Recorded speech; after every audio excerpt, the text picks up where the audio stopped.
عزیز طالبات السلام علیکم۔ ہم پڑھ رہے تھے ولی دکنی کی غزل۔ پہلی غزل ہم نے کی تھی، دوسری غزل کے کچھ اشعار ہم نے کیے تھے۔ آج دوسری غزل کا اگلا شعر ہم کریں گے۔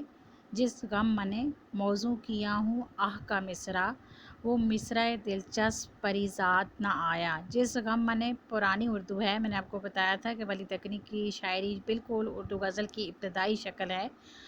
اردو نے ابھی صحیح طرح سے اپنا رنگ روپ نہیں نکالا تھا، اور اس میں دیگر زبانوں کے الفاظ جو تھے وہ کثرت سے استعمال ہو رہے تھے۔ جس غم منے کا مطلب ہے جس کے غم میں موضوع کیا ہوں، یعنی کہ میں شعر کہتا ہوں، وہ مصرع دلچسپ پریزاد نہ آیا۔ محبوب کو اس نے شاعری کے مصرع سے تشبیہ دی ہے۔ جس طرح شاعری ایک خوبصورت اور دل آویز چیز ہے اور دلوں پر اثر انداز ہوتی ہے، اسی طرح محبوب بھی پریوں کی طرح خوبصورت ہے اور لوگوں کے دلوں پر اپنے حسن کے نقوش جو ہے وہ چھوڑتا ہے۔ شاعر کہتا ہے محبوب بلا شبہ حسن و جمال کا پیکر ہے۔ دنیا کی ساری خوبصورتیاں، سارا حسن و جمال، ساری خوبیاں، تمام دلکشیاں اس کی ذات میں جمع ہیں۔ وہ بے مثال ہے، اس جیسا کوئی دوسرا نہیں، کوئی اس کا مقابلہ ہی نہیں کر سکتا۔ وہ پریوں کی طرح نرم و نازک اور انتہائی خوبصورت ہے۔ شاعر لوگ اس کے غم میں شعر و شاعری کرتے ہیں، خوبصورت شعر لکھتے ہیں، دلکش مصرع موزوں کرتے ہیں اور اپنے اس صاحب جمال محبوب کے آنے کے منتظر رہتے ہیں، مگر وہ ان تمام جذبات و احساسات کے برخلاف اپنی مرضی کا آپ مالک ہے۔ اسے کسی کی نہ ضرورت ہے نہ پرواہ، وہ اپنی دنیا میں مگن ہے۔ شاعروں پر قیامت گزر جائے اسے احساس تک نہیں ہوتا۔ ولی کو یہی شکوہ ہے کہ جس خوبصورت اور پرکشش محبوب کے غم میں اس نے خوبصورت شعر کہے، ان کے یہ اشعار سننے کی خاطر ان کے پاس آیا ہی نہیں۔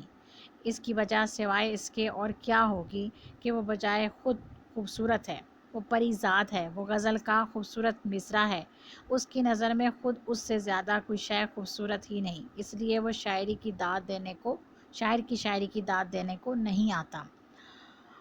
اب جو انسان جس طریقے سے اپنے جذبات و احساسات بیان کرتا ہے، دوسرا اگر اس احساس و جذبات کو نہیں سمجھ سکتا تو شاعر کے لیے مشکل یہ ہے کہ وہ شاعر ہے، اور وہ شاعری کے ذریعے اپنے جذبات و احساسات اپنے محبوب تک پہنچا رہا ہے، لیکن جو محبوب ہے اس کو شعر و شاعری کی زبان جو ہے وہ بالکل سمجھ نہیں آتی، اور وہ اس کے شعر و شاعری کو سمجھنے سے قاصر ہے۔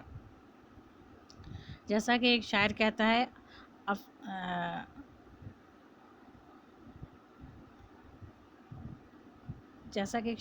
ہے کہ آہ کو چاہیے ایک عمر اثر ہونے تک، آہ کو چاہیے ایک عمر اثر ہونے تک، کون جیتا ہے تیری زلف کے سر ہونے تک۔ اور ایک اور جگہ ایک اور شاعر کا کہنا ہے، وہ میرے ہو کے بھی میرے نہ ہوئے، وہ میرے ہو کے بھی میرے نہ ہوئے، ان کو اپنا بنا کے دیکھ لیا۔ غزل کا اگلا شعر ہے، پہنچی ہے ہر ایک گوش میں فریاد ولی کی، لیکن وہ صنم سننے کو فریاد نہ آیا۔ یہاں پہ گوش کا مطلب ہے کان، کو جو ہے وہ پرانی اردو ہے جسے آج کل ہم صرف کو بولتے ہیں۔ اب یہاں پہ ولی یہ کہتا ہے کہ ولی ایک بہت بڑا شاعر ہے، اور اس نے اپنی شاعری کے ذریعے اپنے جذبات و احساسات لوگوں تک پہنچائے۔ کوئی ایسا شخص نہیں جس نے اس کی فریاد کو سنا نہ ہو یا اس کے احساسات کو جذبات کو سمجھنے کی کوشش نہ کی ہو، لیکن وہ یہ کہتا ہے کہ جس کی خاطر میں نے اتنی فریاد کی، اتنی دل آویز شاعری کی اور اپنے جذبات و احساسات شاعری کی زبان میں اس تک پہنچانے کی کوشش کی، اس شخص نے میرے جذبات و احساسات کی کوئی پرواہ نہیں کی، اور نہ وہ ان جذبات و احساسات کو سننے کے لیے جو ہے وہاں پہ آیا۔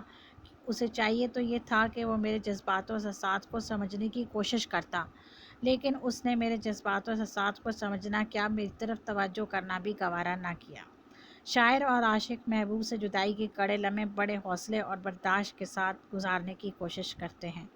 اگر محبوب ان کی طرف توجہ کر لے تو یہ خوش ہو جاتے ہیں اور اپنے پچھلے سارے غم بھول جاتے ہیں، لیکن اکثر ایسے لمحے ان کی زندگی میں کم ہی آتے ہیں۔ محبوب جو ہے اردو شاعری کا روایتی، وہ پتھر کے بت کی طرح ساکت و جامد ہے۔ اس کے کان کسی کی فریاد و فغاں کو سننے سے قاصر ہیں، اور اس پر کسی کے جذبے کا کوئی اثر نہیں ہوتا، جیسا کہ ایک شاعر کہتا ہے اثر اس کو ذرا نہیں ہوتا، رنج راحت فضا نہیں ہوتا، یعنی کہ اس کے اوپر میری کسی بھی فریاد کا اثر نہیں ہوتا۔ شاعر کو گلہ ہے کہ صرف یہی کہ اس کی فریاد، اس کی فغاں، اس کی زاری، اس کا رونا دھونا، اس کی فریادیں سب لوگوں کے کانوں تک پہنچی ہیں۔ اگر کسی نے ان کو نہیں سنا تو وہ صرف محبوب ہے جس نے اس کی طرف دھیان ہی نہیں دیا، یعنی کہ وہ اپنی جذبات و احساسات ہر شخص تک پہنچا رہا ہے اور ہر شخص اس کے جذبات و احساسات کو سمجھ رہا ہے، لیکن جس کی خاطر وہ یہ جذبات و احساسات لوگوں کے سامنے بیان کر رہا ہے، وہ شخص اس کی طرف کسی قسم کی توجہ جو ہے وہ نہیں دے رہا اور اس کے جذبات و احساسات کے ساتھ مسلسل کھیل رہا ہے، اور یہ چیز شاعر کے لیے بہت ہی دکھی اور پریشان کرنے کا باعث اس کے لیے بنی ہوئی ہے۔ اس لیے وہ بہت پریشان ہے کہ کاش وہ اس کی طرف توجہ کرے، اس کے جذبات و احساسات کو سمجھنے کی کوشش کرے، لیکن ایسا نہیں ہے۔ شاعر بہت پریشان ہے کہ آخر وہ اپنے جذبات و احساسات اس تک کس طرح سے پہنچائے۔ یہ اور بات ایک شاعر کہتا ہے، یہ اور بات کہ ظالم سخن شناس نہیں، یہ اور بات کہ ظالم سخن شناس نہیں، وہ ایک شخص جو شاعر بنا گیا مجھ کو، یعنی کہ وہ اس کے جذبات و احساسات کو کسی بھی طرح سے نہیں سمجھتا۔ اس کے ساتھ ولی دکنی کی شاعری جو ہے وہ ہماری ختم ہو جاتی ہے۔ ولی دکنی کے حالات زندگی اور اس کی خصوصیات کلام جو ہے بہت امپورٹنٹ ہیں، اس کو آپ نے کسی صورت بھی نہیں چھوڑنا، اس کو کرنا ہے۔ اس کے علاوہ تشریح کے حوالے سے اس کی غزلیات جی بہت اہم ہیں۔ اگر آپ پچھلے 5 سالہ پیپر اٹھا کے دیکھیں تو یہ غزلیات جو ہیں وہ ہر پیپر میں تقریباً آئی ہوئی ہیں، اسی میں سے اشعار جو ہیں تشریح کے لیے دیے گئے ہیں۔ ولی دکنی کی شاعری کرنا اس لیے مشکل نہیں ہے کیونکہ اس کی تشریح آسان ہے۔ اس نے چند ایک موضوعات جو ہمارے روایتی موضوعات ہیں عشق و محبت کے، اسی پر اظہار خیال کیا ہے، اور آپ نے اس کے اشعار دیکھے، اس میں ہم دیکھ رہے ہیں کہ ایک ہی موضوع جو ہے وہ تقریباً بار بار رپیٹ ہوا ہے، یعنی محبوب کی بے رخی، بے نیازی اور عاشق کی بے بسی کا۔ تو آپ لوگوں سے گزارش یہ ہے کہ ان 2 موضوعات سے متعلق، چونکہ ابھی ہم نے صرف ولی دکنی کیا ہے، تو آپ ان 2 موضوعات سے متعلق 2 اشعار یاد کر لیں تاکہ آپ کو کسی قسم کی کوئی پریشانی نہ ہو تشریح کرتے ہوئے جہاں محبوب کا ذکر ہے وہاں محبوب کے بارے میں بتائیں کہ اردو شاعری کا روایتی محبوب کیسا ہے، کہ وہ بہت خوبصورت ہے، حسین و جمیل ہے، ساتھ ہی وہ بے حد عاشق صادق پر مہربان نہیں ہے اور اس کو اپنا دیوانہ بنانے کے بعد اس کی طرف توجہ نہیں کرتا اور اس کی ساری مہربانیاں جو ہیں وہ رقیب پر رہتی ہیں۔ اسی طرح عاشق کے بارے میں بتائیے کہ عاشق اردو شاعری کا وہ روایتی کردار ہے جس کی زندگی سارا محبوب کے دیوانہ بننے کے بعد پریشان حالی میں گزرتی ہے، اور وہ کسی قسم کی پریشان حالی جو ہے وہ اس طرح کرتے کرتے دنیا سے گزر جاتا ہے، لیکن کسی بھی طریقے سے محبوب کے دل میں جگہ نہیں بنا پاتا، اور اس کے ظلم و ستم جو ہے وہ ساری زندگی سہتا رہتا ہے۔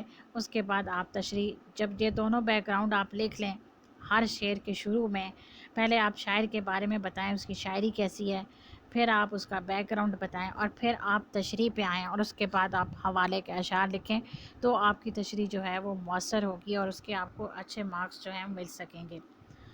کوشش کیجیے گا کہ ان تمام ہدایات کو آپ فالو کرتے ہوئے، اس چیز کا خاص خیال رکھتے ہوئے اپنی جو ہے تشریح جو ہے وہ کریں، اور یقیناً آپ کو کسی قسم کی کوئی پریشانی جو ہے وہ اس سلسلے میں نہیں ہوگی۔